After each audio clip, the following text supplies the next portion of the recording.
against the party. Like that up. Why you acting like that?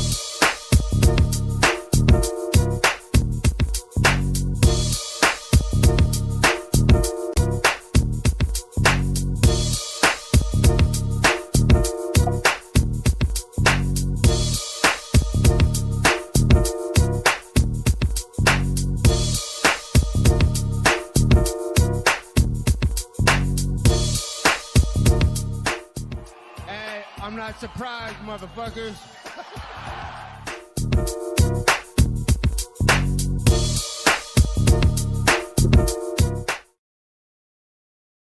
Hey, good afternoon, ladies and gentlemen. Welcome to the Keyboard Warriors, presented by RepTheWarriors.com. My name is Law. It's Fred Kirby. Shout out to all our friends, our fans, and especially our cunty little shitbag hater. What's up, bitch? MMA God says it exactly how it is. Whoever downvoted is a cunt. 100%. That dude is a cunt. We know who that is. Fucking cunt. Anyway. All right, then, motherfuckers. We're here to talk some fights, though. All right, some real fights, not some pussy ass shit like that. So last weekend, dude, we were supposed to have a massive fight, and on paper it was a massive fight, and it turned out to be not the most entertaining thing. Actually, not entertaining at all. But I understood. I think it was the win by Cyril Gane over Rozenstruik. All right. Well, I got two schools of thought on this. I guess it depends on which way you look at it. Initially, let's just keep it a buck. The fight was pretty boring, right? I ain't gonna bullshit you. I was nodding off like a dope fiend. Like rounds 3, 4, and 5, I was fucking. I was nodding off, Jack. It was not the most entertaining fight in the world. That being said, to be fair to, is it Gane or Gane? Cyril Gane? I want to say it's Gane, but at this point, I'm like, we're gonna run with Gane. Sure. Cyril Gane's got what? 8 fights, 8, 9 fights or some shit like that. 7, 8, 9 professional fights or something. He's very, very young in his career. He looks really good. He looked good. He looked really technical. To be a heavyweight, just to even go the distance was sort of a bit of a win for him. So I don't want to just come on and be a complete dick and be like, oh my God, that fight was trash, blah, blah, blah. Look, low key, the fight was trash. Let's keep it a bean. It was not the most entertaining fight in the world. And quite frankly, Rozenstruik, I'm looking at you. It's been a couple times now where you've been sort of sitting there holding your hands. Like low key, if you wouldn't have landed that one big ass punch in that Overeem fight, it sort of looked like that, where Rozenstruik just spent the whole fight sort of waiting to maybe land that punch. Now, in the Overeem fight, he landed that punch, so we sort of kept a little bit of that myth alive. And this fight, he didn't. And like you sort of see what happens if what we call that motherfucker Biggie Boy. He's got a cute nickname. I'll give him that, Biggie Boy.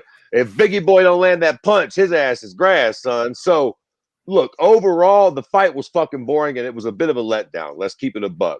That being said, I want to be a little bit sympathetic to the fact that Cyril Gane's new to his career. He seems like a real technical guy.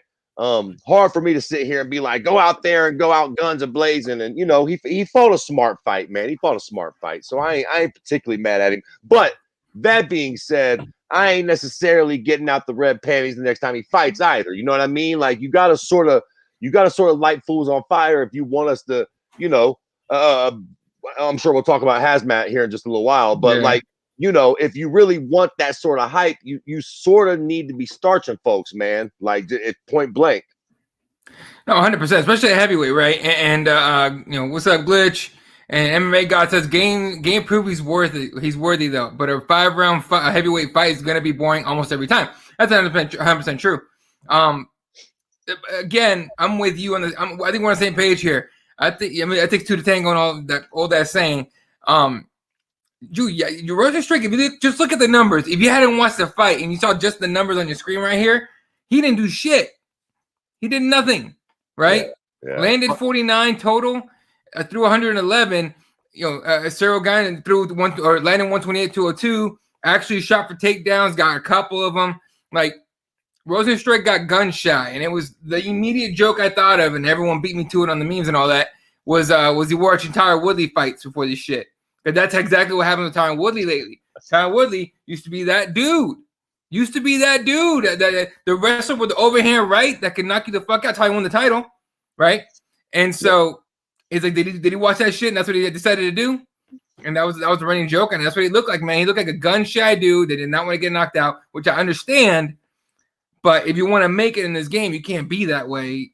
Like not as bad as Rozenstruik was. Cyril Gane, or Gane, he worked his game plan and he won. Plain and simple. If Rozenstruik would have done something about it, I think it would have been an exciting fight.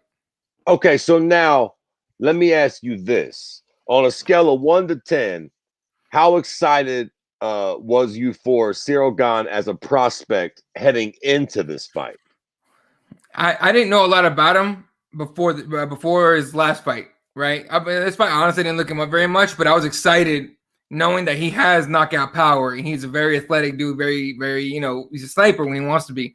And then putting him in a dance partner like Rozenstruik, like I was super excited about the fight. Him as a prospect, I don't want to see him in 5-round fights for a minute.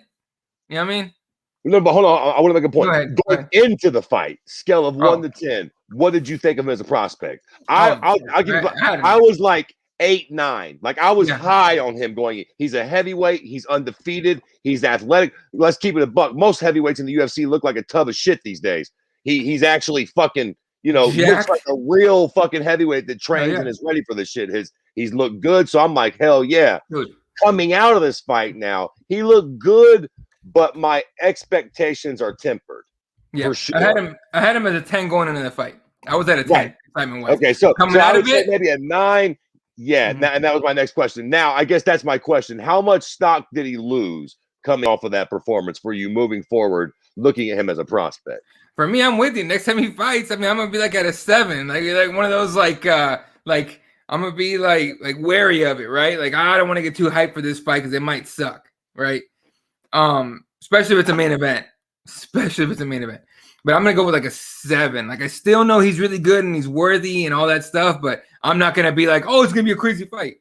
Okay, beyond the crazy fight though, do you think we're looking at a future champion, or will he fight for the belt even? Rather, what do you think about his potential there? Because again, going into the fight, it's like, yo, this might be that guy. Now, again, I don't want to put too much stock into this performance, but now I'm definitely like, well, if that guy shows up to fight fucking Stipe or fucking John Jones or Francis, that Cyril Gane's getting that ass whipped. So is he going to be able to make the necessary leaps that he needs to actually compete with those guys, or might we be seeing him reaching a potential ceiling? Dude, I think he can do it. I think he could be champ. I think he'll get a title shot in the next year, and I think he can be. I honestly put a lot of the blame on this fight on Biggie Boy. I don't think it's all Gane's fault. Like I think Biggie Boy's lack of pulling the trigger was the main factor, right? I mean, look, if you don't have to go and get all crazy and try to knock him out because he's not throwing shit, you just keeping him away with the jab and kicks and feints and everything. Why would I put myself at risk to get knocked the fuck out when it's a guy that I know can knock me out? Sometimes you need the right dance partner to really have a fun fight. I mean, look at Israel Adesanya and Yoel Romero. I don't want to blame that all on Yoel, but for fuck's sakes, Izzy doesn't really have boring fights, and that fight was fucking weird to say the fucking least. So totally agree with that. Now, that being said, what do we do with Cyril Gane now? Rozenstruik had a pretty, I don't know exactly what the fuck he was rated, but it was pretty highly rated. And we just, again, we'll get to this later on in the podcast, but we seen that JDS and Overeem got the boot. Heavyweight's not exactly terribly deep. Cyril Gane's a young guy with wins over some pretty big names already. Where does he go from here? Who the fuck is next for him? Because I don't, it's a weird thing. I don't want to rush him now, but I mean, shit, coming off this win, he can't exactly fight number 10 no more. No, you're absolutely right. Let me pull up a list of the rankings here just so we have a list of guys. Yeah, right. I don't know where Rozenstruik even was, but I know it was relatively high. Fuck. As of today, last he was at 4, and now he's at 6. Let me pull it up for you in a second. But him being at 4 is a major fucking problem because I mean you got to imagine that Francis and Stipe are above that. So right. So, all right, you see here on the left side of your screen, Francis and Gane was number 1, Derek Lewis number 2, Curtis Blades number 3, then Cyril Gane, Alexander Volkov, Rozenstruik. Overeem's not going to be there anymore. Abdurakhimov, Sakai, and so on and so forth. I mean, he's number 4. Who you giving? So that's a really good question. So who do you? I mean, Curtis Blades coming off a loss. I assume Derek Lewis is going to fight Volkov, right? It's got to be the rematch. Or we could do, fuck, it has to be at this point. Yeah. Or we could, or Cyril Gane versus Derek Lewis or Volkov, I guess would work and make sense. But for me, at this point, throw Cyril Gane in there with Curtis Blades, gives Curtis a good winnable rebound fight. It gives Cyril Gane a very different test to see what he can handle. He had a complete striker in his last fight, a complete grappler in this fight. And God damn it, we need that Volkov versus Derek Lewis rematch. I'm sorry, bro. Right. That's one that we got to run that one back, man. We got to run that one back. I think the only way that you get Gane versus either Lewis or Volkov is if someone gets hurt and he steps up, which I think he would. Because I think he can. I think for Cyril Gane, the more dangerous fight is Volkov. I mean, I know Derek Lewis got hands and everything, but that dude's last couple wins was like, All right. Well, for the sake of argument, since it's a fucking podcast, that's what we do here. So I agree with you. I think, and let's just say for the sake of argument, nobody gets COVID, nobody gets hurt. Right. Derek Lewis and Volkov, they're going to do that rematch. That leaves Cyril Gane and Curtis Blades to fight each other, and John Jones waiting on the winner of Ngannou Stipe. So quick fire round here, so we don't spend a lot of time on it. Yeah. How does the heavyweight division play out this year? Quickly, Cyril Gane, Curtis Blades. Ooh, fuck. You know what? I'm gonna say Cyril Gane wins that shit. Okay, I'm going Curtis Blades. Fucking Cyril, I want to. This is cue the fucking. I'm not impressed with your performance. Not impressed with that shit. I'm gonna say Gane wins because Curtis Blades is gonna be a little trigger shy with the takedowns after this last fucking fight. But that's just how I feel about it. All right, then. All right, so then we got Curtis Blades, Volkov. Who wins the? I'm sorry, Curtis Blades. Lewis? Derek Lewis, Volkov. Who wins the rematch? God damn, I want to say Volkov wins that rematch, dude. God, I honestly think Volkov wins that rematch. I think he does too. I hate it, but yeah, I think it looks just like the first fight, except I think he's super careful and he don't let Derek land that bomb as much as it pains me to say it. Okay, so, and then we'll go into this in depth at some point, but just for the shits and gigs, since we're here, who do you like in Ngannou Stipe? Just quickly, I like Ngannou. I like Ngannou in that fight. I do too. Do we think that John Jones gets that fight immediately? Does John Jones fight Ngannou in the summer? I do think so. I think so. So I think John Jones gets in there. So where does that leave Gane? Well, I don't know. Let's just play this out for a second. Yeah. So hypothetically, that all happens. We assume that happens. Nobody gets hurt. Who do you like in that fight? And I know John Jones, Francis Ngannou. We'll talk about all this in the future. I'm just playing out the year at heavyweight. Do you think John's got what it takes to beat Ngannou if that's the fight that we get? I think he does, but I don't think he's gonna be. How because he tweet. I mean, I don't want to get off on a tangent because I'm sure we'll get to it. But we saw where he tweeted out like these boys better fucking whatever the fuck because I'm daddy's coming home or some shit. I think anyone thinking that means he's gonna come in and knock Francis out, full of shit. That dude's not gonna come in and knock anybody out. But I mean, not anybody, but not the top 5 guys. But damn, dude, that's I still think John Jones wins that shit. I don't think it's not going to be entertaining at all, but I think he wins that shit. Listen, if Francis starts his Stipe, fuck it. I'm pulling a turncoat. John's getting thunderstruck. John's getting thunderstruck in the first round and getting his ass knocked the fuck out is what I think will happen. I would fucking love to see that shit. Quickly, let's wrap it up here. On the heavyweight division, let's say I'm wrong. Curtis Blades does get it. Let's ride with Cyril Gane. He's the new guy. Okay. Cyril Gane, Alexander Volkov later on this year. They're going to challenge the newly minted John Jones. We'll get into the fucking Israel shit later. Who wins if Volkov and Cyril Gane end up fighting later this year? Oh, damn. That's a good one. That's a really good fight. And that's assuming that obviously Cyril Gane wins against Curtis Blades. So that would be, and then Volkov will be, so they'd be coming off of wins. I'll jump right in there and just say I would have to go with Volkov. I would have to go with Volkov. He's other than the hiccup against Derek Lewis, and then I guess he did lose to Curtis Blades. But I like Volkov, man. I like that he's so big and he actually uses that reach well, man. It's impressive. First of all, I think Gane wins that fight, and then I think John Jones beats Gane just to get ahead of it. But I would love for Volkov to beat Gane in that fight. Get the title fight against John Jones, because guys that are as tall or taller or longer than John Jones give him fucking fits, like mad fits. I'll tell you this, and we'll get off of this, and we'll get off the rest of the podcast. if Cyril Gane does end up staying undefeated and fighting John Jones at heavyweight, barring anything with Izzy in that crazy situation, that will be pretty interesting. That will be interesting.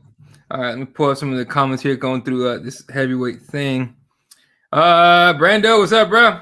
Welcome back. The blame should be on Biggie Boy, not Gane. Agreed.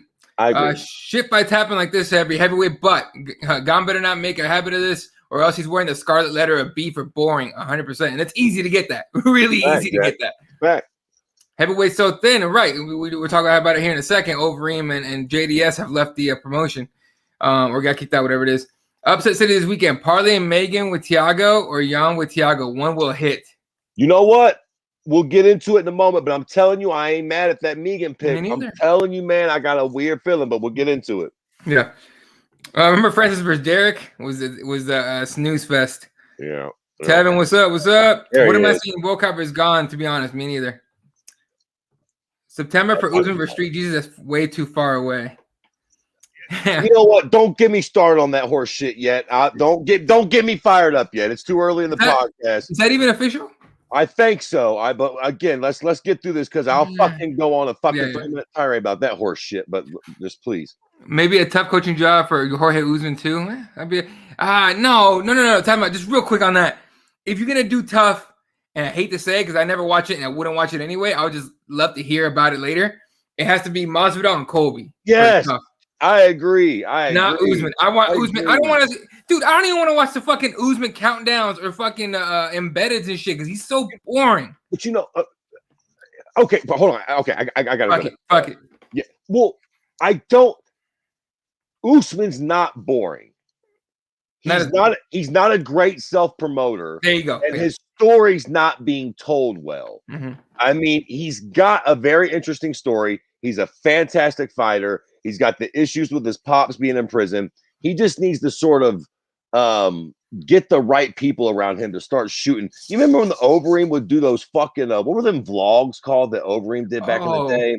I don't remember, man, but they were fantastic. I used to watch them all the time, yeah. They were really good. I think Usman just needs somebody like that to document his story a little bit. We just need to understand him a little better. Right. Either way, tough isn't it. I totally agree. Colby and Masvidal with their personalities, they're big, they're boisterous, they're on the table. They fucking used to love each other, now they hate each other. I mean, if you're going to do tough coaches, for fuck's sakes, and quite frankly, that's the fight we need to see anyways. Fuck it, I'm gonna get right to it. If fucking Masvidal is to fight Usman, in my opinion, he should have to go through Colby to get it. And quite frankly, maybe the other way around. If Colby wants that, if either one of those pricks want a rematch with Usman, they should have to go through each other to get it. That's the only way it makes sense because they both fought him and they both lost convincingly. Masvidal made it the whole time, but he got dominated. Colby, you got finished in what was a closer fight because you actually did a lot more damage to Usman than Masvidal did. But you actually got fucking finished. So either way, you know, you pricks need to be fighting each other. But anyways, fuck off. Fred's right, though. Volkov looks like a new man in his last fight. Agreed. Usman's a nerd. He's got skeletons in his closet. Hey, I don't know nothing about that, but I would love to see it. Either way, there's a story there to be told. It just ain't being told. Yeah, and they're doing a real shit job of promoting his story, like you said. Brando says, like the crow, fire it up, Fred. Fuck Masvidal on that August, September, someone was getting baptized. Yeah, it's come on, bro. And then again, yeah, bro, we might all be dead by COVID by August, September. You better stop playing with me. Like, fuck, y'all better do something better than that. Like, the first fight y'all had wasn't that great. It ain't a whole lot of real smoke between y'all. Yeah, exactly. Yeah, here's a whole feeling I have about that one. All right, 2 more fights I want to talk about in this last card here, and as I pull it up. But obviously, we'll get to the baller one here in a second. Alex Hernandez loses to Thiago Moises by decision, and Alex Hernandez gets on what was it? I think it was the post-fight interview and says, "Convince me that I lost." What do you like? Right? Like I watched it. I heard him say that. I'm just like, just watch the fight, dog. Like you lost. Well, and listen, look, bro. I hear you. Who gives a fuck? Right. Like first off. Let's say I agree. I don't agree with him. I think he did lose the fight straight up, to be quite frank. But let's just say I did agree with you. Let's say we all agree with you. Let's say it was an egregious decision. Homeboy, it ain't the worst. I don't know how long you've been watching this sport, but bro, I've seen some shit decisions. we've seen some. We have all of us as a community with the people that are watching this podcast right now. We have came on this very show and talked about some horrendous motherfucking decisions. Homeboy, yours wasn't nothing like that. Like it was, if anything, the fight was kind of close. I think you did personally lose. If anything, it was kind of close. You definitely didn't get robbed, though, bro. Sorry, you just didn't. You didn't. 100%. No, 100%. You're absolutely right. You didn't get robbed. Fucking move on. And like you said, we've seen some crazy shit. And we always, I mean, look, when there's a really bad decision, like you always see, like, for example, MMA Twitter freak the fuck out. Not a peep from anybody but him. So, yeah, my opinion, he needs to get some better people around him, honestly. Because I think the only way he thinks that shit's true is that people around him are egging him on, going, "Yeah, that's right, you fucking won that fight." Like, nah, dude, you didn't. All right, and then the other fight, which I think from the moment we heard the card get announced, I was hoping it was gonna be the co-main, if not the main. But Pedro Munhoz against Jimmy Rivera, because those boys always bring it. That was a fight, and you got to give it to Jimmy Rivera for being such a bad motherfucker, getting his leg chopped up and not giving up for shit. And Pedro Munhoz's leg got hurt from kicking him so many goddamn times. Yeah, that was a crazy fight, dude. That was a firefight, yeah, man. That was fantastic fight. Thank God too. It just sucks that it was so early in the night to end the fight or to end the whole card on such a kind of a shitty fight with Cyril Gane and Biggie Boy. It sucks that wasn't like the co-main or the fucking main. It sucks to end the fight end the night on such a shitty fight. Right. All right. So let's get on to what we're going to talk about here with the heavyweights.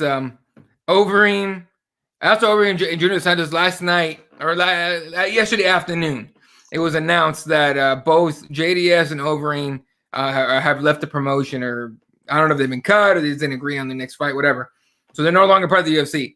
I did tweet out about like, hey, that's this morning about the UFC. Hey, nice thank you post for those guys. There was no thank you post. I was being fucking sarcastic.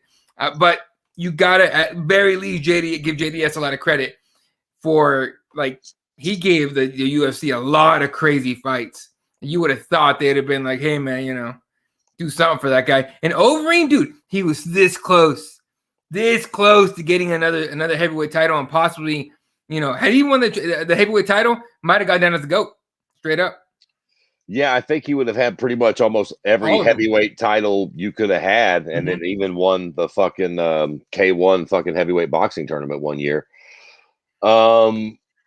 Yeah, but nothing the UFC doesn't surprise me. That shit's strictly business at this point. That don't surprise me. So to be fair, just as far as them getting cut goes, it doesn't surprise me. I mean, they both were.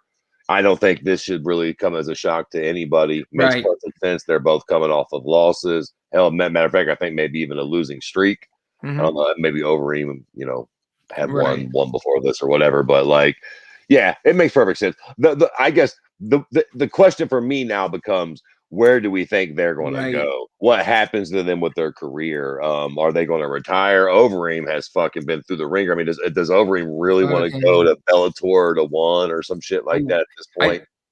I tell you what, selfishly, I would love to see him go to Ryzen or Risen, whatever you call it, or One. Somewhere where he could become Overeem again. Just straight up go the Belfort way, right? The TRT Tour. Go back to Overeem and have one crazy fight. Go to kickboxing as Overeem. Just something like that. I probably watched too many movies as a kid. Yeah. But there's a part of me that, like, who I wish to God Max Holloway's coach was? BJ. Yeah. BJ. Me too. That'd be a crazy story. I want to see Overeem just go back to Holland, find some 18-year-old fucking semi-shilt or skyscraper type kid, have Overeem teach him all the shit. I would love to see Overeem in the corner of the, I would love if Fedor was in the corner of Nurmi. Yeah. You know what I mean? I realize they don't even know each other, but you get what I'm saying? Like, I'd love to see some of these guys, like, at a certain point, bro, you just don't got it no more. And it's no problem. You just got old, and it is what it is. The game passes everybody by at some point. I'd love to see these guys, more of them become trainers, though, and see them in the corner with the next version of what they were going to be for that country and shit like that. So anyways, whatever. I think it'd be cool to see Overeem go on and do something like that. At this point, like I don't, could Overeem still provide us with some decently entertaining fights? Sure. But like, bro, what do we watch the fights for? You know what I'm saying? At a certain point, some of these old fights, yeah, is it like a little cute to watch Tyson box fucking Roy Jones? Sure. Yeah. At the end of the day, though, this weekend, when Izzy makes that walk, at the end of this month, when Francis and Stipe make that walk, that's what we're really there for, man. We want to see who the fucking baddest men and women on planet Earth are. And at this point, Alistair Overeem, and I'm not trying to be a cunt or be disrespectful, you're not. You're just too old. At one point, you was. At one point, man, when Overeem was winning the fucking K1 belt or whatever the fuck kickboxing title he won, doing work in Pride and Dream and Elite XC, the knees, Ubereem, that came in and thunderstruck Brock Lesnar. I mean, you've had an illustrious career, like completely amazing. Honestly, yeah, no, you're right.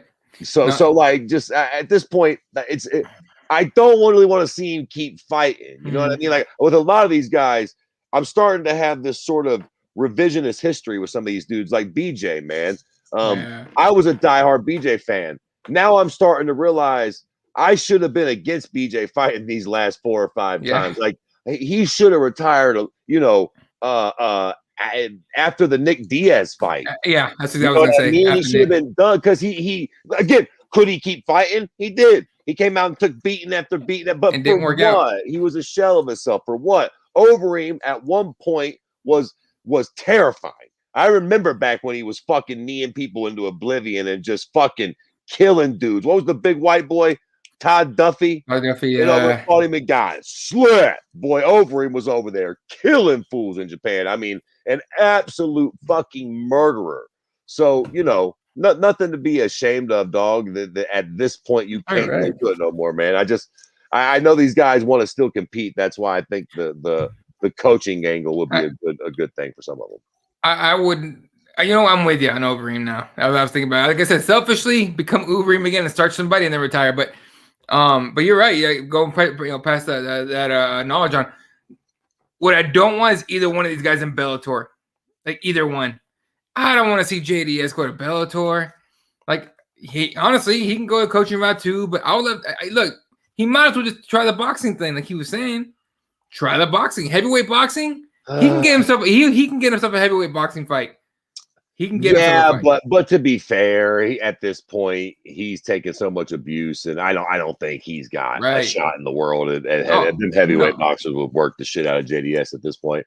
Yeah, I don't know, man. I think if it ain't Bellator or bust, to be fair though, like if he ain't. I mean, where else would he go? I guess he could always go to like Jungle Fight or some local promotion in Brazil if he wants to keep fighting. But that seems like I tell you what, if JDS goes to Bellator, he's gonna. He's gonna do some damage. Look, to keep it a buck, JDS could probably beat up Ryan Bader for fuck's sake. So I mean, like, might as well go to Bellator if he wants to keep fighting. Fucking compete there. That's true. I would just hate to see it. I just hate to see it. I don't know. That's me. All right. Moving on to the comments here. Rivers Munoz was the best 3-rounder of the year. Easy. So far, yep. I agree. Yep. They shouldn't have cut Overeem and JDS. Guys got to make moves when they get a little old. Yeah, I get what you're saying, especially with heavyweight being such shit. But at some point, you got to let, guys, especially with the fucking Overeem was making like $800K a fight no matter what. He was making $800,000. Like, to be fair, there is a young crop of heavyweights now, man. They're coming, the Tom Aspinall character. We got that Damascus or whatever the fuck character. I mean, there's some up and coming heavyweights now. Right. No, they're coming. They're on their way. Especially with that Dana White Tuesday Night Contender Series. They're finding new guys all the fucking time. Yep. Whoever comes up with let's put a heavyweight non-title fight as the main needs to be fired and bitch slapped by Dana. Call Sean Shelby. I clearly saw a tap. Horse meat and steroids for the win, right? Oh shit, hold up. We got an Otis sighting. There it is. What's up, Otis? Overeem got all that knowledge to try coaching. That would be dope. Overeem was the first ballot UFC Hall of Famer. It would be badass to see him cornering a future Melvin Manhoef. That's exactly the kind of guy you're talking about. That's what I'm fucking talking about. That's exactly that would have me so pumped, man, to be like, to hear Overeem threatening and being like, yes, I'm teaching him all my secrets. He's going to kill all these 135ers. I'd be like, let's go. Jeff Liddell, where's your fucking guy at? Oh, that'd be so sick. Let's go. That's like being a big time Rocky fan and fucking watching Creed. You just like Rocky and Creed's corner. You're like, oh shit! Like, you imagine like Connor's nephew and Habib's nephew fucking 20 years from now, and they're in the corners. yeah, exactly. Yeah. Dude, that'd be so crazy. Insane. It's like that shit. That fucking rivalry never dies. Just generation after generation, like on some old school like Roman Empire shit. Yeah. All right. What was I gonna say? There was one dude I saw a video. I don't know if it's recent or not. It was a video of some skinny dude, white dude, that looks like and moves like Conor McGregor getting mauled by somebody. You seen that shit? I don't know if anyone on the comment section knows about. Maybe Otis. I don't know. But send it to me on fucking Twitter. Because I fucking saw it flash by, I laughed my ass off, and I moved on. But I wish I'd have saved it. But if I could find it, I'll send it to you. It was fucking hilarious. This dude like had the haircut, moved just like Conor. He didn't have a gorilla. He had something else like tattooed right on his chest though too. And he did the fucking like arm thing, the fucking the Billy strut before the fight, and then he got fucked up. It was hilarious. Yeah. But if anyone has the link to it, send it to me because that shit was great. All right. All right, Otis with the questions. Here we go. Who's your winner of the weekend, and how's it not Pedro Munhoz for getting back in the win column, especially the way he did it? But who's your winner of the weekend? Yeah. Him? No, I think I agree. I think I agree. Yeah, I mean, you had fucking, fucking fight of the year possibly. Yeah. And you got the W. So. And I know it's early, but I mean that's pretty. It's going to be a hard one to beat at this point. Nonetheless, yeah. As far as fight of the year, now we're not talking about finish of the year yet, but fight of the year, this is number one already. Back and forth, yeah. Who impressed you the most this weekend? Pedro Munhoz. Who else would be impressed from this last weekend? It's kind of it, honestly, from this last weekend. Yeah, I guess. I mean, I'd have to look at the card again too. Nothing really stuck out like that. Not that I can think of. Right. Like Dustin Jacoby looked okay. Alexis Davis looks jacked now. She looks like she's actually in shape now, so that's good. But none over as far as impressing. What the fuck was the co-main? Co-main was it was like that. It was fucking Nikita Krylov against Magomed Ankalaev, and Magomed just like he smashed him. I guess I don't know, not really smashed, but still there was more takedowns. It wasn't a fun fight to watch to me, honestly. Yeah, that fight was trash too. Yeah. I'm saying like they all can't be California girls, but what are you gonna do? Oh shit! This weekend's card is stacked up like it is, so we'll see. Bare knuckle fight, BKFC. Oh, you mean for Overeem or JDS? Oh god, they would murder somebody. You know who the heavyweight champ is at bare knuckle fighting is Joey Beltran. Okay, if Overeem or JDS fights Joey Beltran, god damn it, Joey better have a fucking life insurance policy because that's not going to go well for him. All right, so let's not get that man killed. But I get what you're saying. Overeem on the horse meat was a war machine. Brock Lesnar, Todd Duffy, Stephen Struve. That's fucking nuts. Risen for Overeem, I guess. Maybe JDS too. Who knows? Charlie Z is looking for a boxing match. Charlie Z, you know who Charlie Z is, right? Zella, whatever the fuck his name is. You know who that is? Yeah. So, but anyway, whoever doesn't know, this motherfucker goes to like LA Fitnesses and shit, and like asks dudes to spar, and then tries to knock him the fuck out. So, or knocks him. He hurts motherfuckers. So. That dude's always looking for a box. If he's looking for a legit boxing match, I think who was it? Was Wilder, Deontay Wilder, invited him to his gym and then beat the living dog shit out of him because he said some shit about his daughter on fucking line, which is like, damn, bro, that's the wrong man to talk shit to. Resident President already said that he'd be glad to have Overeem back. Fair enough. Fuck yeah, Uberine. Oh, the video is real of the Conor thing. There you go. I was gonna say Tim Sylvia heavyweight champ. That dude, that was the way that dude broke his arm and he wanted to keep on fighting. It was Herb Dean that called that fight, right? Yep. Yeah. So, all right. What else we got besides this weekend's card? My mind is drawing a blank. Oh, Hamzat or Hazmat, how we call him. Hamzat yeah. So for whoever missed it, which I'm sure nobody did because everyone freaked the fuck out about it, Hamzat Chimaev, I'm just gonna call him Hamzat because I don't fucking know how to say his last name. Put up a retirement post. I want to say it was on Instagram, talking about how he's recovered from COVID and all that stuff. Turns out he had spit up blood in the sink, and it freaked him the fuck out because his recovery's been going pretty shitty. Look, if you wanted proof that COVID can fuck anybody up, Hamzat is the proof. There's your proof. World-class athlete, crazy fighter, in shape, one of the most in shape motherfuckers ever.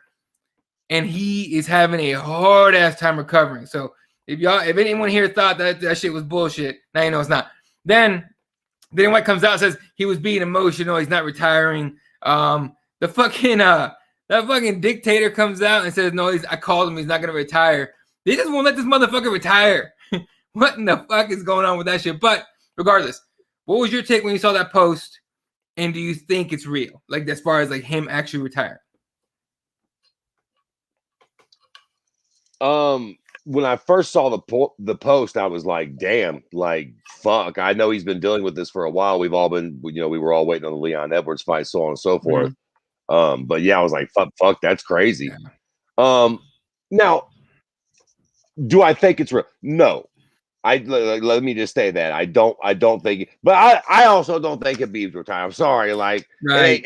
I ain't on the Dana White shit. I just don't believe. I think, and not to get sidetracked here with Khabib, but I just feel like the competitor in Khabib is not dead yet. He's too young. Eventually, it might be a year, 2 or 3, but Khabib competes against somebody again for sure. Hamzat, okay, so I'll tell you this, real talk. When I first read that and seen it, I thought like, yo, maybe he's done. Like maybe for real, he just like he's just like over it, bro. He's tired of fighting it, and he's like, fuck it, I'll fuck around and die trying to play with this thing. But then I watched Morning Combat with Luke Thomas and Brian Campbell, and the Brian Campbell dude was saying that he's taken this steroid before, this particular steroid. Okay, so I missed the part. Also, they were saying that Hamzat got sick. He flew out to Fight Island or wherever the fuck. Dana White and UFC flew him somewhere, and that doctor put him on this one really intense steroid. Prednisone, something like that.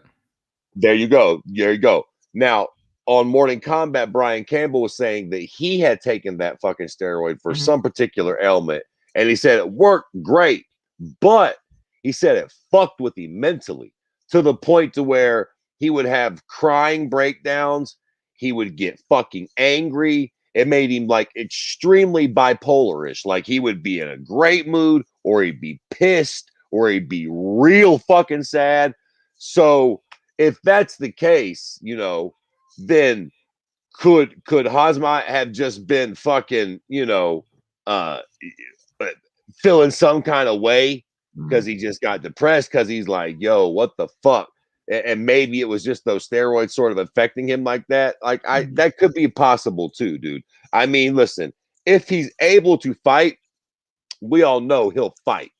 So I feel like he needs to just stop scheduling fights, stop training so hard, not, don't retire, but just fuck off for a little bit. Stay out of the gym, stay away from other people. For a month or 2, focus on nothing but your health.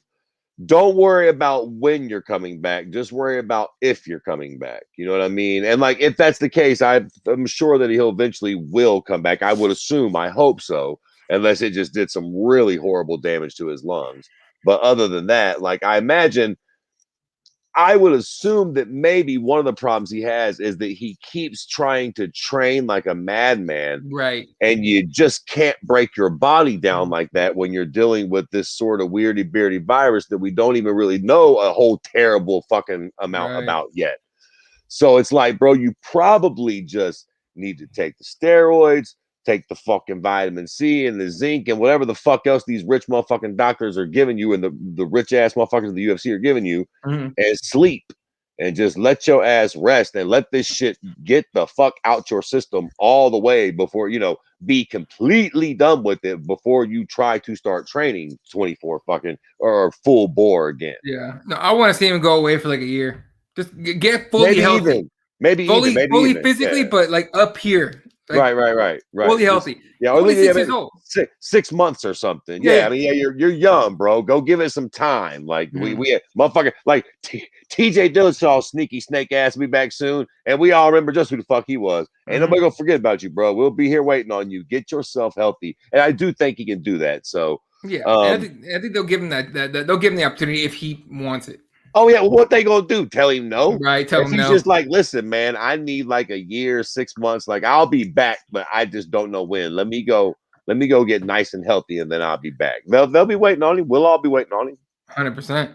All right. Let's see what else we got in the comments here. Habib in the corner this weekend, right? Is on Makachev. I think is on Makachev, right? Yeah. I think so. Yeah. The AKA boys stick together, man. He's 26. Come on, prednisone some is nasty shit. 100%.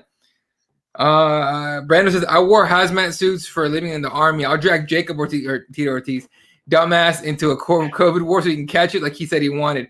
Hamzat will hopefully take his time and come back 100%. Right? No, Tito Ortiz coming out talking about. They were asking me. He goes, "I hope I get it. I hope." I'm like, "Bitch, what? Like, you know, you could just go get it, right? Like, it's pretty easy these days in California to catch a shit, dumbass." I don't mind Tito Ortiz shooting his fucking mouth off when he's the fighter, Tito Ortiz, because we can make fun of him in our own little Twitter fucking MMA bubble, and we're good to go.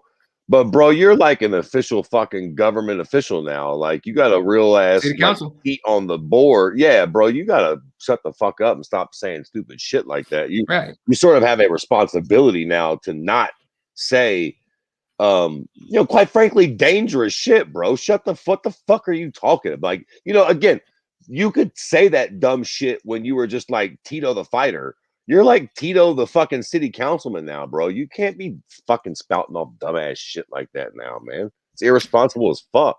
It's very responsible, yeah. I mean, shit. I still don't know how he got fucking voted into city council, but whatever. Oh, shit. What else we got here before we move on to this weekend's massive fucking card that people are jinxing the shit out of this weekend? Does any? Oh yeah, okay. Just real quick before we get into the card, it's part of the card. Dominic Cruz legit asked for anybody other than Keith Peterson to referee his UFC fight this weekend, and it was because Keith Peterson is the one who said who stopped his what's it called his fight against Henry Cejudo, I think. Yeah. So that shit is hilarious. Dom was the one that said he smelled like fucking cigarettes and booze, right? Yeah. Yeah. Oh, there we go. All right, Brando and Otis sent it. Cool. Appreciate you guys. There's I'm gonna pull up the one that Brando sent me because it's on Twitter straight up. All right, I'm gonna play for you this because this is fucking great. I don't know if you were to hear the audio. If you can, great. If you can't, what are you gonna do? But this is the guy that I fucking wish we knew all the details about him. But here's the dude that is exactly like Conor. So first guy on the scale looks almost like Eddie Alvarez, like sort of, right? Yeah, a little bit. Ish. Here's the Conor guy. He's got a Spartan looking helmet thing. He does that thing. He stands just like Conor.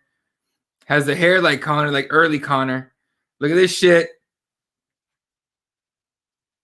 Moves just like him, and then gets cracked. And then he gets suplexed. Kaboosh! Almost.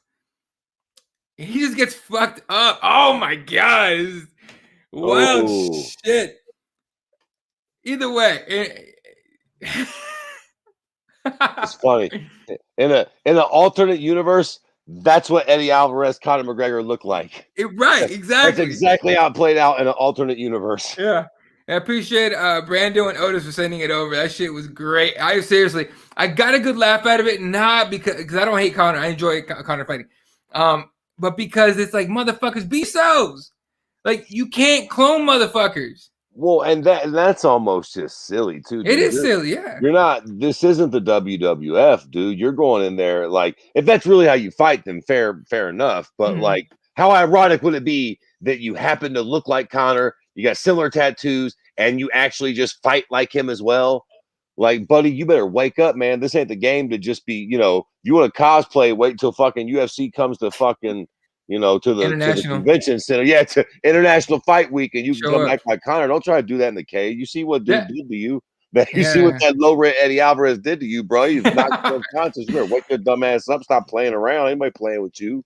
Ragdoll. Look like different fucking weight classes on top of that shit. Kick Jesus. that motherfucker in the face on the cage and sweating and start thunder striking him, bro. You better wake up. That shit's crazy. I can't wait for Rocky versus Santo. I think Rocky's gonna show out. We'll see. Let's talk about this weekend's card, man. I hope. All right. So stick in fucking hell, where is it? I think this is it right here. Right. Okay. All right. Again, massive card, lots of fights. Hopefully we make it to fucking Saturday with this whole card intact. That'd be a dream, but we'll see.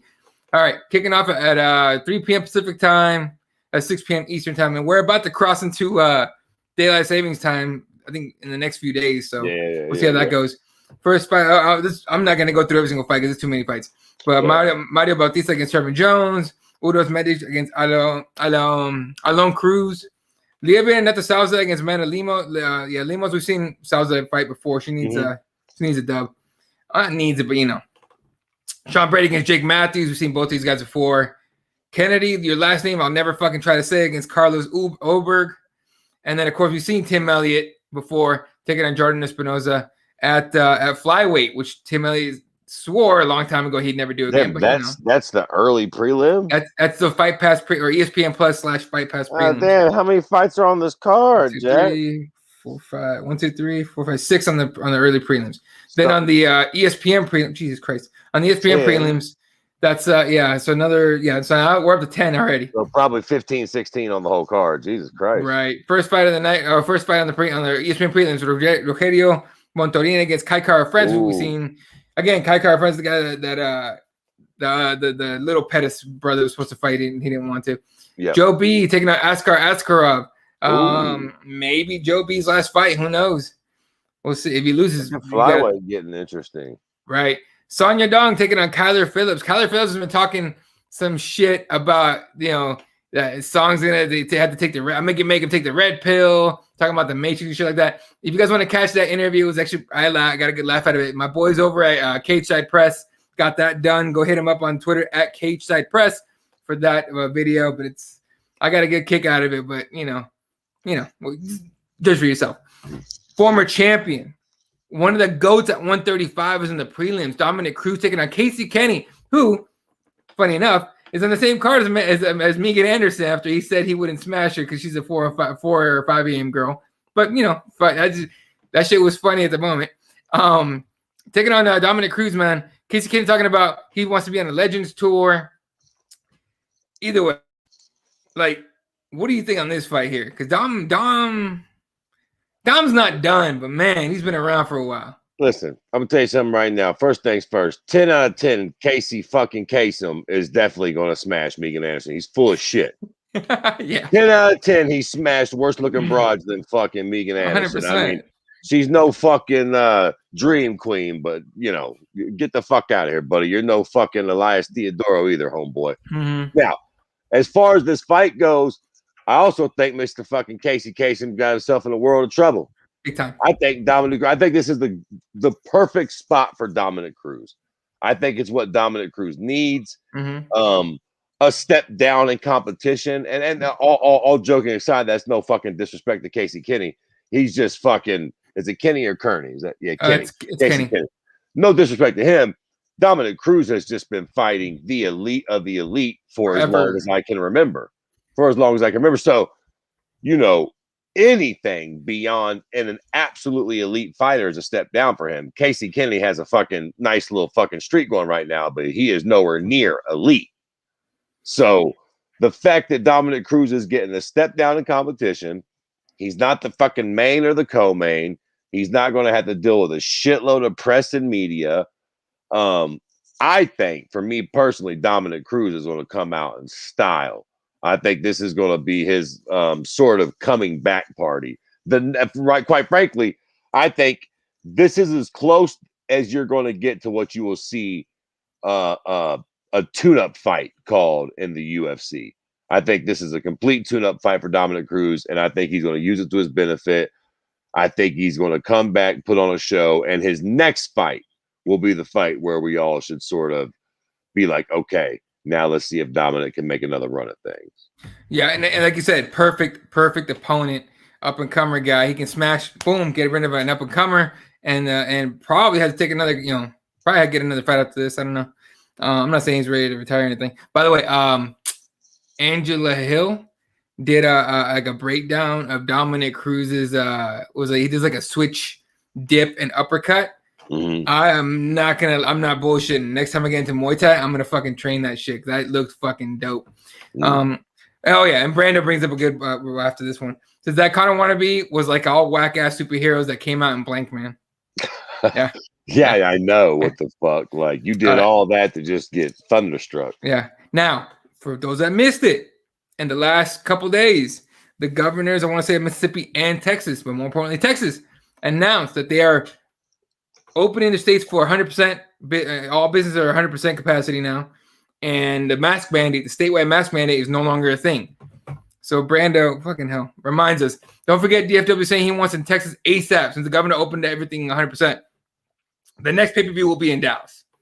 The next pay-per-view will be in Dallas, Texas. No doubt. Dallas or Houston, pick one. But it's going to happen. And they're going to be like, fuck it, everybody. Is that, in your opinion, an irresponsible thing to do? If they do it immediately, yes. If they give it a little time, who knows? Who the fuck knows? I would say yes, but I don't know how this shit's going to play out. Let's see what happens, man. I mean, other countries have did things differently than us, and they've sort of been okay. We did podcasts at the very beginning of this whole thing, and it seemed like Japan never necessarily did what we did, and New Zealand, they're all still sort of alive over there.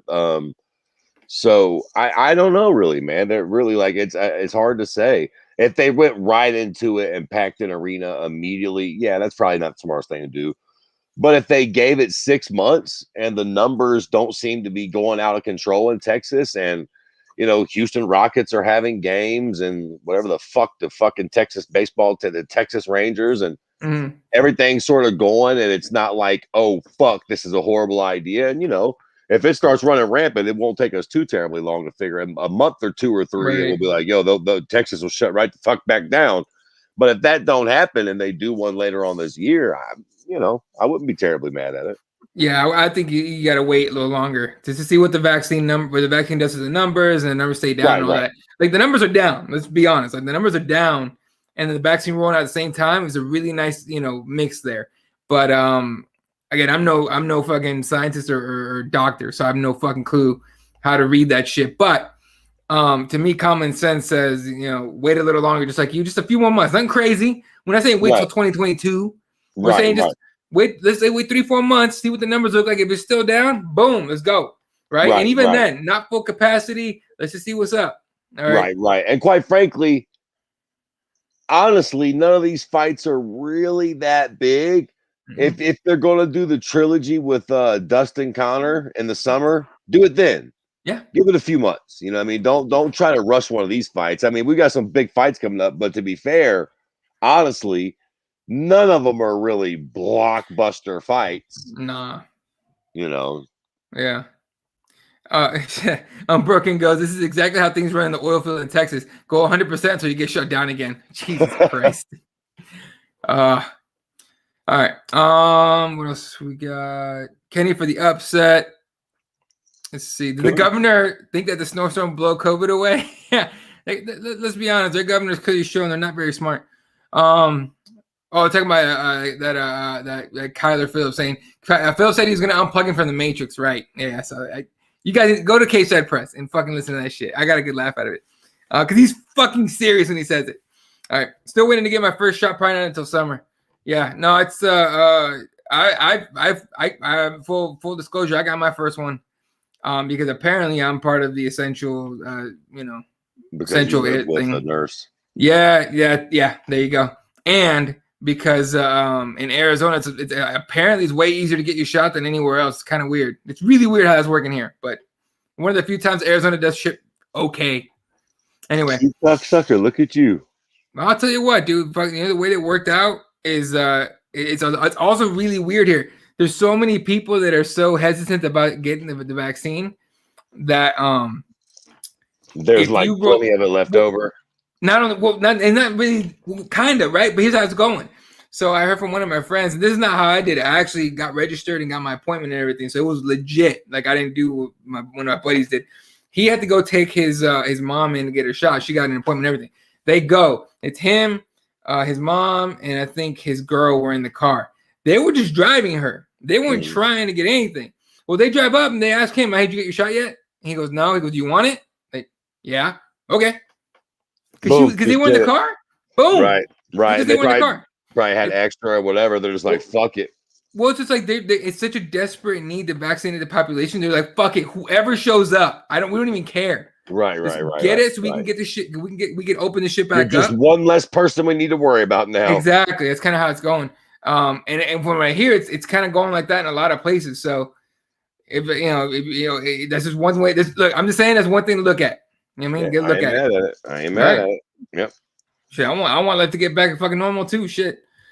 All right. Moving on. We got kind of off on a tangent here. The main card on pay-per-view kicking off at 7 p.m. Pacific time, 10 p.m. Eastern time. I always have to think of the number. That's stupid. First fight of the night, or on the card, or on the main card. Thiago Santos against Alexander Rakic. It's a good fight for both. Thiago, look, anybody that fights John Jones comes back a little less than they used to be. For whatever fucking reason. It's like they gave their best effort against Jones, and then when they come back, they're not as good. And Thiago got fucking glovered, right? He lost to Glover, and then I can't remember if he won his last fight or not. But Alexander Rakic is a legit motherfucker. Who are you picking in this one? Ooh, man. I want to pick Alexander Rakic. Rakic is that? I think so. But who the fuck did he fight where he lost the fight? It sort of stole a little bit of the hype that I had for him. For Rakic, let's see. Yeah. Ozdemir. Split decision loss. That's the only loss he has. Yeah, I know, but the Ozdemir fight sort of I'm going with Thiago Santos on this one. Okay. I think Thiago gets her done. Yeah, Thiago's coming he's on a 2-fight losing streak. The loss of John Jones where he tore both his fucking legs up at 239 back in July 2019. And then I think end of last year he lost to Glover by rear naked choke in the 3rd round. So yeah, there you go. All right. Next fight up. Habib's homie, Islam Makhachev against Drew Dober. Drew Dober, let me pull up his record here real quick so I can know what the fuck I'm talking about. But Islam Makhachev is that dude. A lot of people talking about Islam as the next Habib, right? Like, I'm gonna smash everybody. Right. Dober's running a 3-fight winning streak, all finishes. Marco Reyes, Nasrat Hakparast, and Alexander Hernandez, who just fucking lost too. Meanwhile, Islam Makhachev's only got 1 loss on his whole record, and it was Adriano Martins, I think.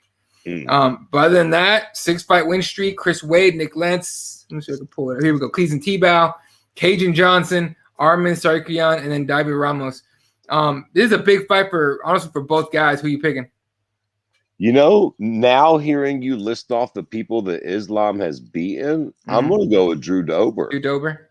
Yeah, I don't think Islam has fought a striker like Drew Dober yet. And I think Drew Dober might fucking shock him and surprise him. I know that Islam is the smart bet and the safe money, but I like Drew Dober, man. I think his striking is crisp and clean. He be hurting folks, and he's tough and gritty and willing to get in the pocket, which could cost him against fucking Islam. He might get taken down and get the old wrestle fuck put to him, but if not, I could see him fucking Islam up, to be honest with you. Yeah, no, I'm with you on that. I am going to pick Islam just for the fact that it's like this is like the fight that could put him on, I guess, the map, for lack of a better term. But having Habib in your corner doesn't hurt, and you're on the main card, which means that the heads of the fucking card or the UFC are like, all right, he deserves a shot. Let's see what happens. Right. John Jones was in Gane for the Texas card. That would make sense. Yeah, there you go. That's what you need, though. Something like that, something big like that, and that would make it worth it. Like, fuck it, I don't give a fuck. We all die. Let's go ahead and let's do it. Let's sell this bitch out. Let's make it a thing. Fuck it. I'll be watching that shit on TV. Can't wait for this card. Ozdemir, right? Nice birthday card for me. Pissed I didn't win those Apex tickets. You could win Apex tickets? I didn't even know this shit. Yeah. Well, there was 2 tickets, but yeah. Oh, okay. You better get that Doberman pick. He's a monster. I like Dober a lot. I just think Islam's going to pull it out, but I like Dober. Dober's worked his way up. All right, he's been around for a minute. All right, first title fight of the night, the 135 men's strap, up for grass, Peter Yan won it by beating Jose Aldo. Taking on Aljamain Sterling, who's been around for a long ass time, who's probably deserved this fight a while ago.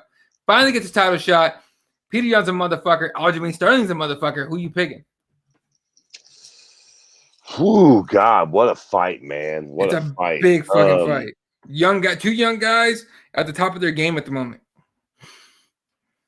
What do you think about? I'm gonna name off the wins Peter Yan has, okay? It's one of those fights where it's like heart says Aljamain, head says Peter Yan. Right.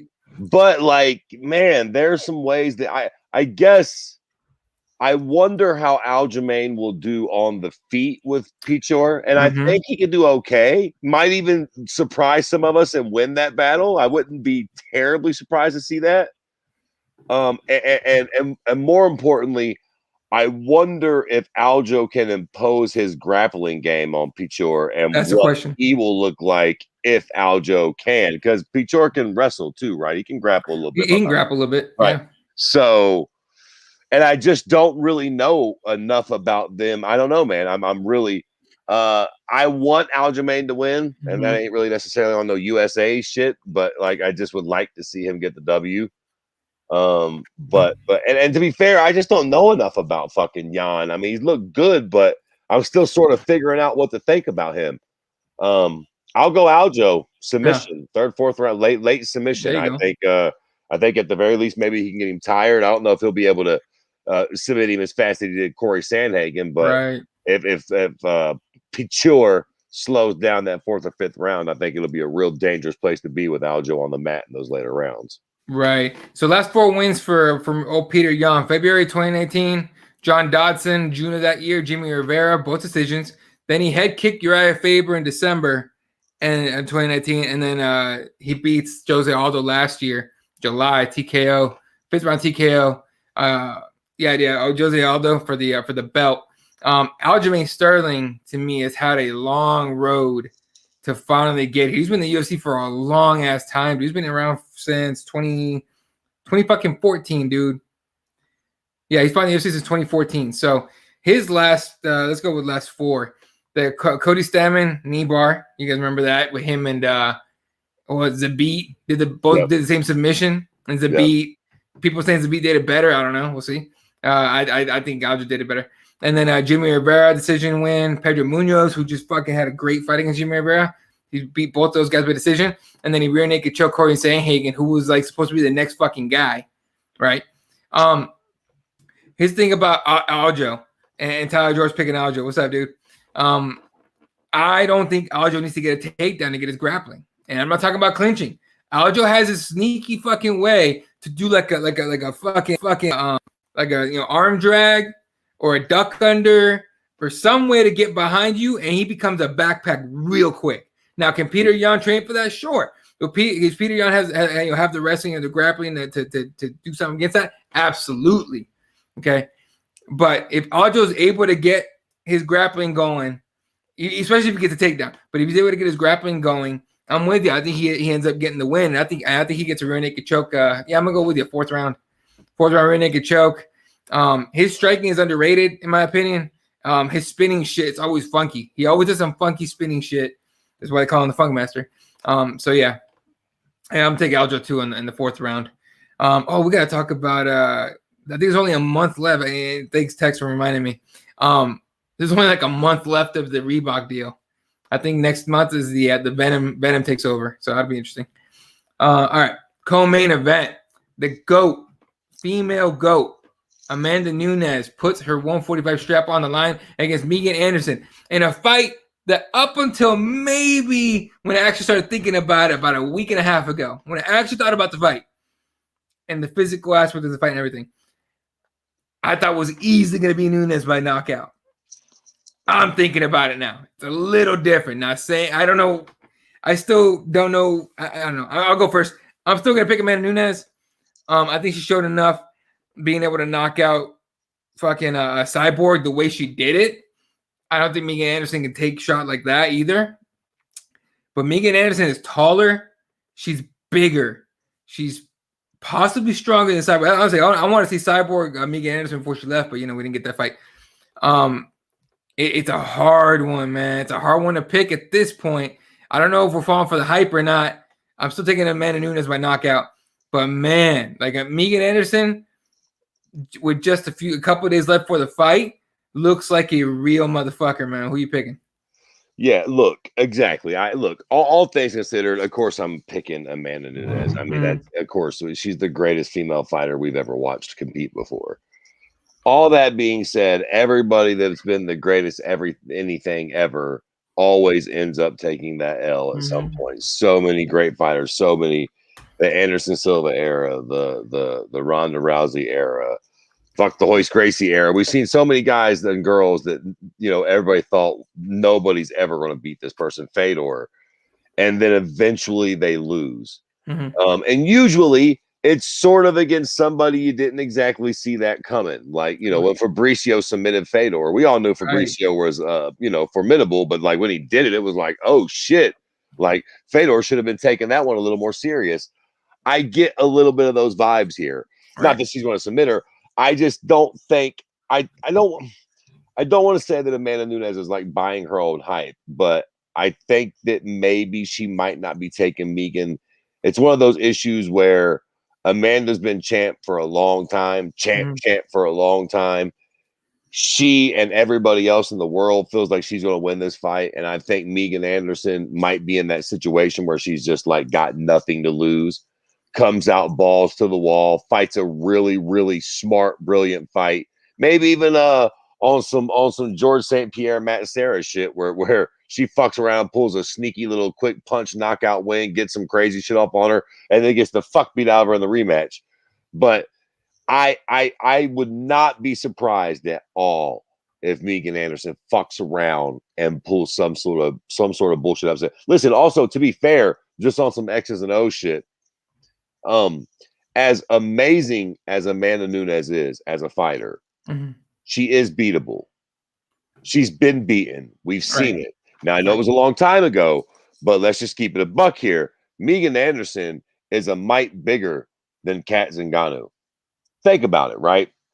If Megan comes out in that first round and tries to strike and get too cute with Amanda, there's a real good chance she gets slept. If Megan comes out in that first round and uses her height and length well, throws a lot of teep kicks, a lot of long jabs, keeps her at distance, and then boom, wraps her up, gets her on the cage, holds her, knees to the ribs, holds her, the old wall install, right? Give a little thumb and a little finger in the cage, keep her there, a little shoulder, a little Conor McGregor shoulder action. Just suck that energy out, maybe get a takedown, make Amanda get back up. If she does that for 2 or 3 rounds, because think about it, all she really has to do, I mean, if we're keeping it a buck here, Amanda Nunes isn't really known for her sort of Anderson Silva precision. She's a bit of a brute. Now, that doesn't say that she's not a technical striker and she don't got the leg kicks and stuff, but she's a bit of a one-hitter quitter. She likes to knock motherfuckers the fuck out. So if Megan can avoid that and suck a little bit of her gas tank out for the first 2 or 3 rounds, it's not fucking completely inconceivable to think that she could tire her out and then beat the fuck out of her in rounds 4 or 5, or get the submission, get the takedown, just like Kat Zingano did, and get a late finish by strikes on the ground. Now, again, if I was betting my firstborn child on it, would I take that bet? Probably not. All I'm saying is this is definitely a fight that Megan could win if she has, a really good night and implements the right strategy. She could beat her. She has the frame and the ability to do it. Agreed. No, and here's the thing about Megan, and again, it would have to be something like that, like a Fedor losing to Verdum thing, or almost like a Chris Weidman losing to or beating Anderson Silva type of thing. It'd be something like that, because Megan got controlled by Holly Holm. She got taken down. She got held. There you go. MMA got to beat me to it. Holly Holm took her ass down and controlled her for 3 rounds, made it for the win. And then Felicia Spencer choked her out, and then got handled by Amanda, right? Right. Or Amanda she got handled by that, yeah. I think it's just one of those things where like the Megan Anderson pick might be the sexy pick to take, and one of those like my parlay, or I'm gonna put some money on it because What's that? it's a chance. It's the hipster take to The tell you. hipster thing, the hipster thing, right? But Nunes is that Ferrari, dude. It's hard to pick against that. Again, if I was betting my firstborn Yeah. child, all the bullshit I just said, Amanda Yeah. Nunes probably going to No. start her in the first round or two. All I'm saying is, there's been so many fighters that we've all thought were unbeatable, and then they either get lackadaisical, they don't take somebody seriously, or somebody just come in and has the fight of their life. They have the night of their life, and Amanda Nunes, at the very least, is getting to that point in her championship reign where she's due for one of those weirdy upsets because she wasn't paying attention. So this could be that one. Maybe. Yeah, she's due is the right phrase. She's due is the right phrase. All right. Oda says Nunes by submission or ground and pound TKO. Nunes by subs is gods. Yeah, I gotta say, I think Nunes by knockout, but it's just we'll find out. So yeah, that's kind of how we're going here. All right, last real quick before we forget.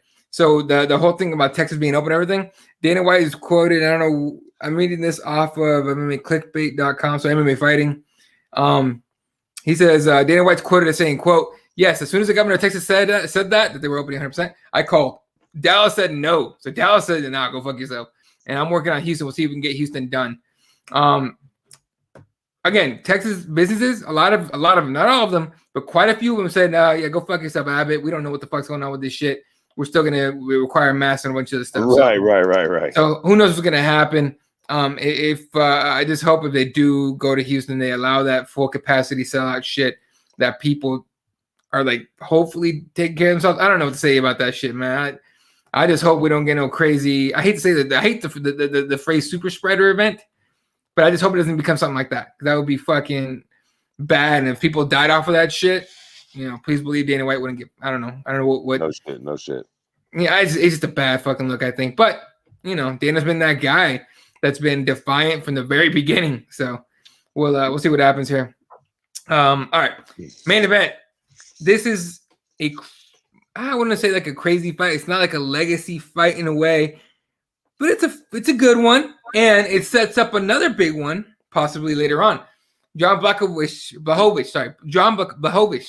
taking on Israel Adesanya for the light heavyweight belt. Obviously, the middleweight belt is not on the line in this one, but it's an interesting fight because a lot of people are saying Polish Power is going to knock out Izzy because Izzy's been knocked out in kickboxing and everything, but Izzy might just be that dude that pulls off another champ, and some people are saying could be the first champ.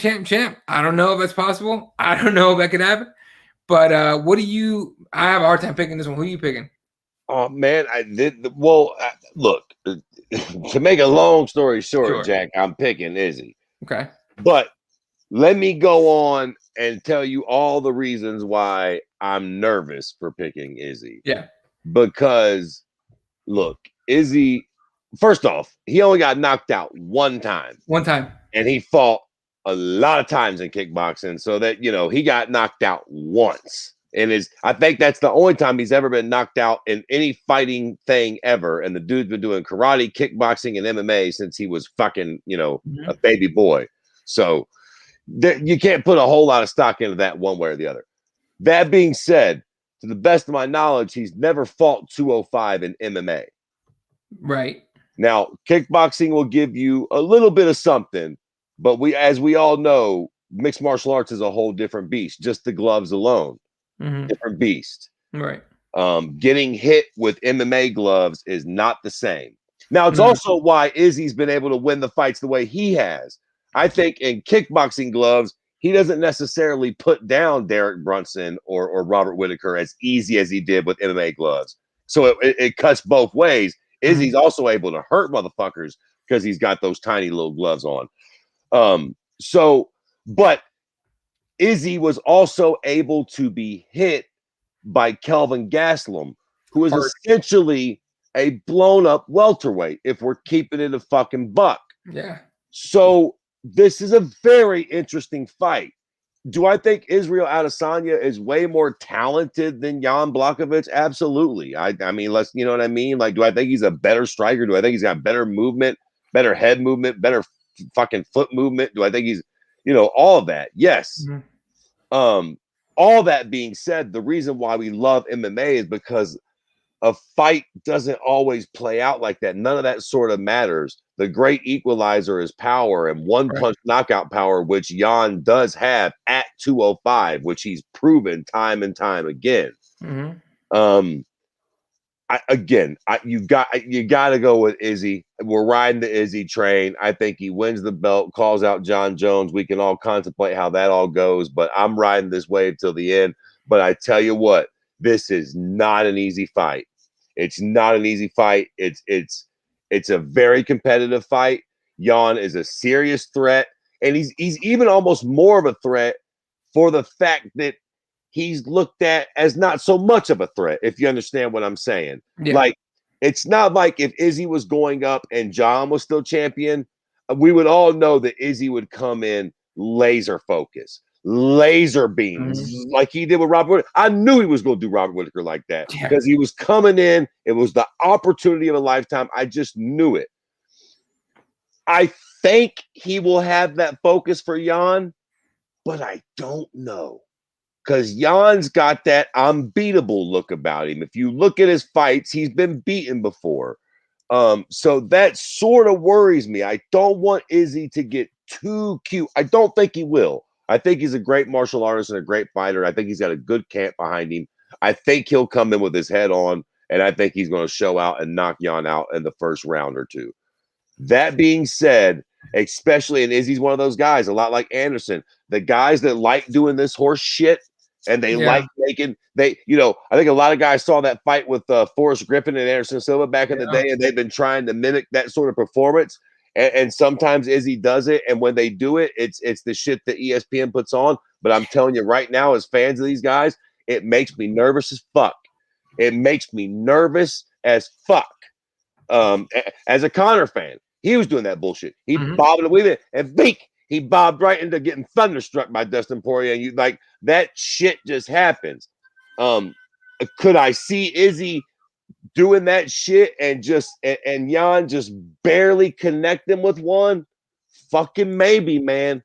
Fucking maybe. I could see Izzy backing up and dancing around, and Jan just coming balls to the wall. Fuck it, and sort of in a Chris Weidman, Anderson Silva one-esque thing, just barely clipping him on the end of one of those bobs when he should have weaved, man.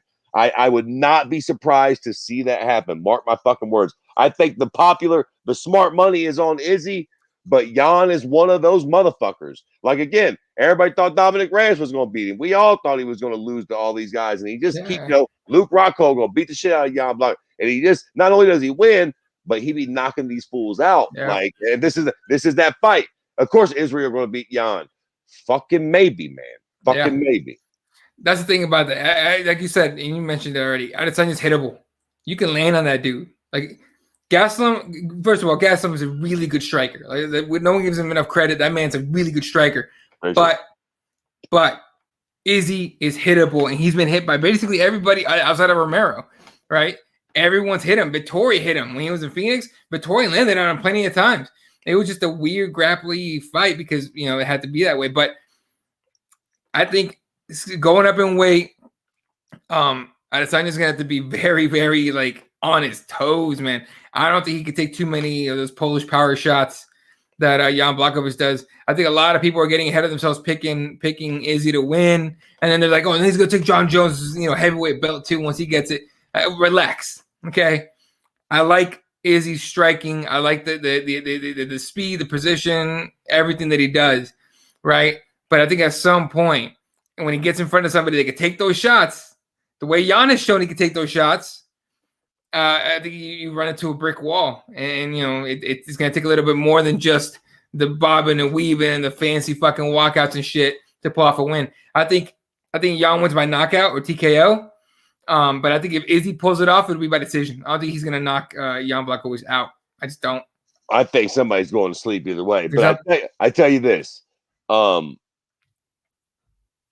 definitely hits harder than Kelvin Gastelum. And again, that's no knock on Kelvin. It's just that Kelvin probably walks around at 200 pounds, maybe. At least. You know what I'm saying? Bro, Jan's cutting to make 205. Cuts Jan hard. probably walks around at 235, something like that. He's 6'2". I mean, if you look at Jan next to Kelvin Gastelum, you're talking about a much bigger human being. Yep. Like, so I think it's fair to say that not only does Jan punch harder than Kelvin, but probably to a pretty significant degree. Right. Like, yeah, I don't think the punches that fucking Kelvin was able to land on Izzy, I do not think he can take those from Jan. Now, you can also make the argument that Kelvin's hands are probably way faster than Jan's, and you know he probably had a lot better chance of hitting him. Jan probably won't be able to lay a hand on Izzy, but goddamn it, if he does, it will not be the same. Jan's going to. These guys are going to hit a lot harder than them cats at 85 for sure. There you go. All right, let's get to the comments here before we get out of here. COVID takes off weekends. We should be good to reopen UFC events. Izzy fought heavyweights in kickboxing. Izzy for the win. Fair enough. I picked against Izzy too many times. Yeah, I'm the same way with Roxy. One of them loses Amanda or Izzy. We'll see. We'll see. At this point, the only guy that could beat Izzy is himself. That's a good point. If Jan connects on Israel the way Gastelum, that fight is over. That's exactly what I'm saying. That's exactly my point. That's a big fucking if. Yeah. But absolutely, Jan's got way more. You know, and Polish power, my ass. The man's 6'2", 240 pounds. Yeah, any man like that trains like that, whether he's Polish, Irish, Brazilian, or Swedish, it fucking hurts when they punch you. Hell yeah. We don't know all this at all how this weight thing is going to play out, though. I'd never bet on a fight like this, but I'm just not a gambler, I guess.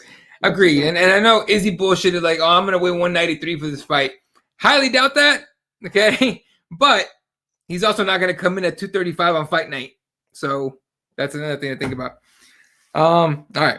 Last check of the headlines here before we get out of here. Anything else you want to bring up before we go? No, I think that's it, right? Yeah, I think so. I just want to, because we didn't do it last week, and I fucking was kicking myself all week long for not bringing this up. We meant to last week. Everybody knows Anthony Hernandez on Twitter at _Papa Salt passed away recently. He had a lot of health issues and everything. He's a big time positive dude on MMA Twitter, certainly.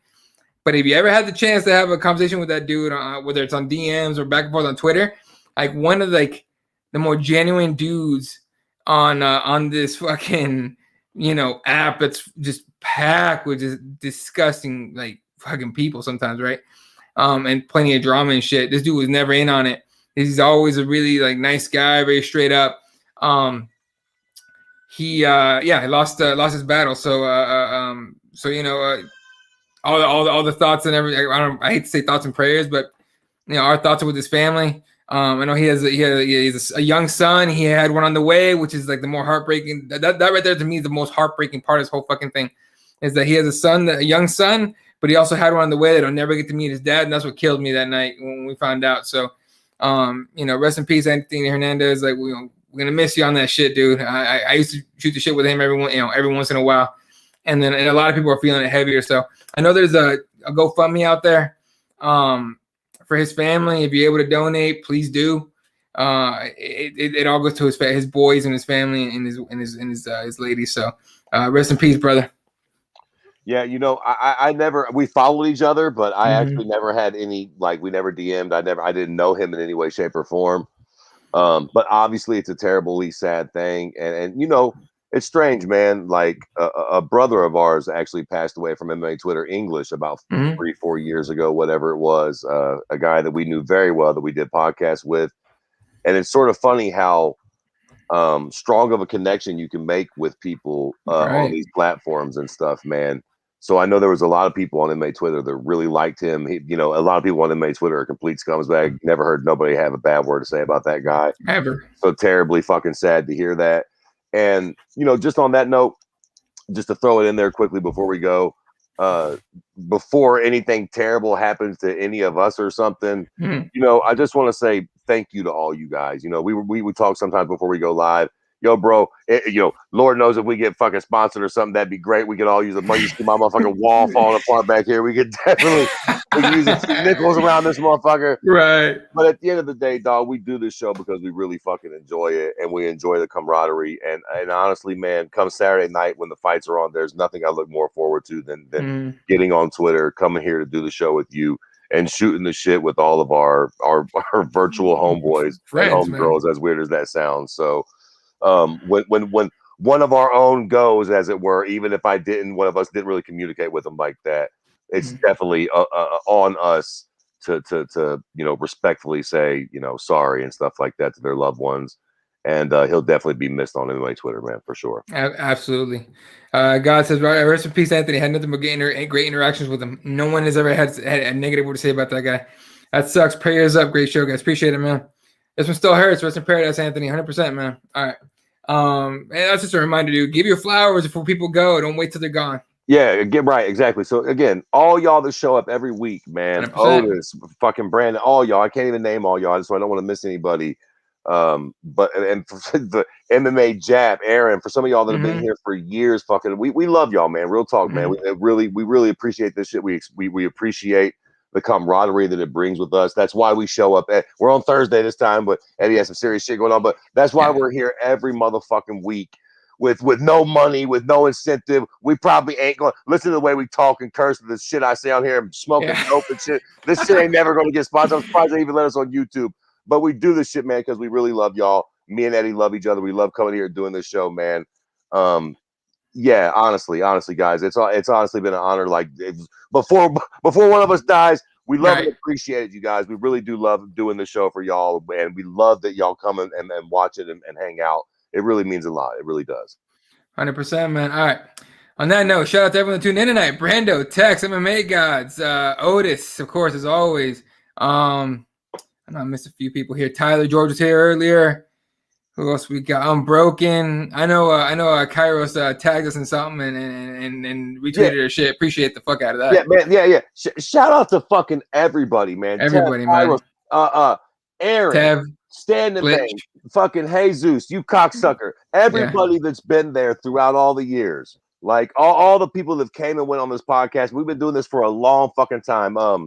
Adam Woods always shows us love. A lot of people out there are really great to us all the time, man. All y'all played a big part. This Jeremiah been there since the beginning. We really, again, man, all bullshit aside, I fuck with all you guys, man. I really, really love y'all and appreciate it, dude. For real. All right, y'all. You guys see this shit on there. All our socials, keepitwarsmma.com, follow and everything. All right, guys. Y'all have a wonderful night, wonderful evening, wonderful morning, depending where you're on the planet. Good night, and good night, Wilshire.